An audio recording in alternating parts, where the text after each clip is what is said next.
Қызылордада ұлттық кітап және кітапханашылар күні кең көлемде атап өтілді.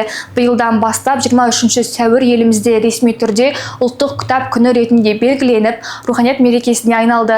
Бұл бастама ел президенті Қасым-Жомарт Тоқаев тарапынан ұсынылған.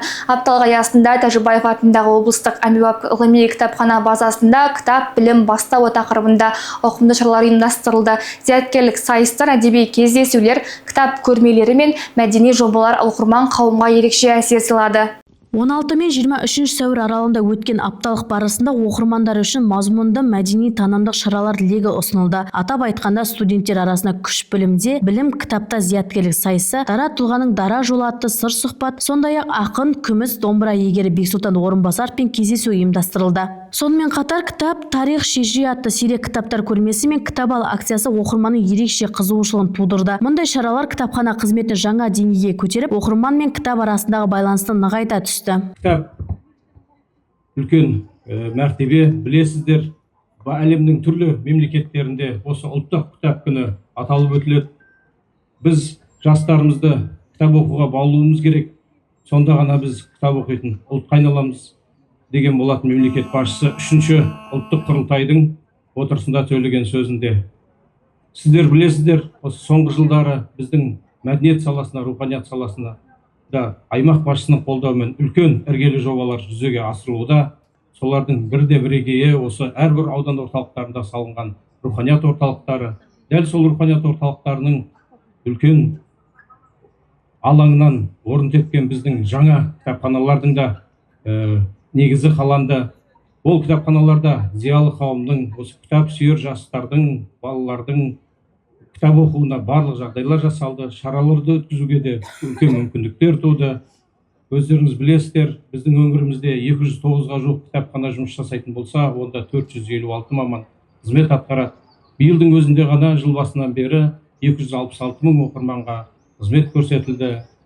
Кітапхана бұл мәртебесі биік киелі шаңырақ, ал кітапханашы дегеніміз бұл бүгінгі ақпарат ағынын оқырманға жетелеуші, сирек қорларды сақтаушы, насихаттаушы, ұрпақтан ұрпаққа жеткізуші деп жатамыз. Апталықтың қорытындысы ретінде өткен кітапхана рухани қазына ордасы атты мерекелік шарада кітапхана саласының дамуына үлес қосқан мамандар марапатталды. Сонымен қатар кітапхана ауласында облыстық, қалалық және аудандық кітапханалар өз жетістіктерін таныстырып, озық тәжірибелерімен бөлісті. Бұл көрмелер кітапты насихаттауға, жастардың шығармашылық әлеуетін дамытуға және кітапханалардың қоғамдағы рөлін арттыруға бағытталды. Қазіргі таңда бізде осы облыстық кітапхана 4,5 миллионнан астам кітап қоры сақтаулы.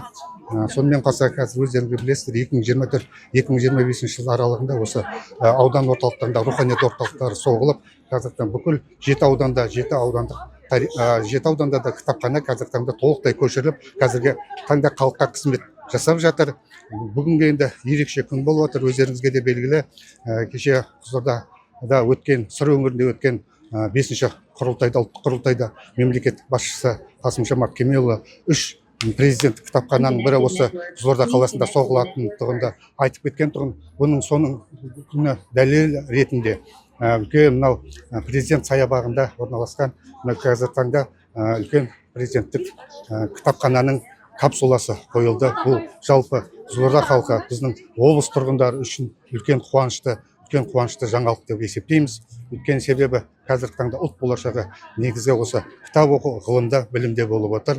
Неке енді қазір енді айтып отырмын ғой, қазір сонымен қоса қазір енді біздің осы кітапханашылар күніне орай апталық жұмыс жоспары негізінде бекітілген қазіргі іс-шаралар басталып кеткен болатын. Неке соның аяғы дәлел ретінде қазір көріп отқан үлкен кітапханашылардың үлкен мерекесі болып жатыр. Бұған да аудан орталықтан орналасқан кітапханашылар, ауылда орналасқан кітапханашылар қазіргі таңда қатысуда. Фестиваль аясында ұйымдастырылған іс-шаралар мазмұны жағынан алуан түрлі болды. Жаңа кітаптардың тұсаукесері, ашық аспан астындағы көрмелер, әдеби кештер мен оқырмандармен кездесулер өткізілді. Мұндай шаралар оқырман мен автор арасындағы байланысты нығайтып, жастардың әдебиетке деген қызығушылығын арттыруға ықпал етеді. Сонымен қатар мәдени орта қалыптастырып, шығармашылық бастамаларды қолдауға мүмкіндік береді. Фестиваль аясында жаңа кітаптардың тұсаукесері өтіп, ашық аспан астындағы кітап көрмелері мен әдеби кездесулер ұйымдастырылды. Бұл тек кітап мерекесі ғана емес, оқуға деген қызығушылықты арттырып, жас ұрпақты рухани байлыққа жетелейтін маңызды алаң. Мерекелік шараға аудандық және ауылдық кітапханашылар да белсенді қатысып, марапатпен қатар Қазақстанның құрметті кітапханашысы төсбелгісімен марапатталды. Олар ұйымдастырған көрмелер мен жобалар арқылы ауылдық мәдени өмірдің дамып келе жатқанын байқауға болады. Мұндай бастамалар ауыл тұрғындарының кітапқа деген қызығушылығын арттырып, жастардың бос уақытын тиімді өткізуіне ықпал етуде. Еліміздің президенті Қасым-Жомарт Тоқаев осы 23 сәуір ұлттық кітап күнімен қарсы мына кітапханашылар күні деп белгілеп берді. Мына бүгінгі кітапханашылардың еңбегі ескеріліп жатыр. Бүгін кітапханашы дегеніміз еліміздің осы ақпараттандырушы кітапхана саласында жұмыс істеп жүргеніме 30 жылдан асып кетті.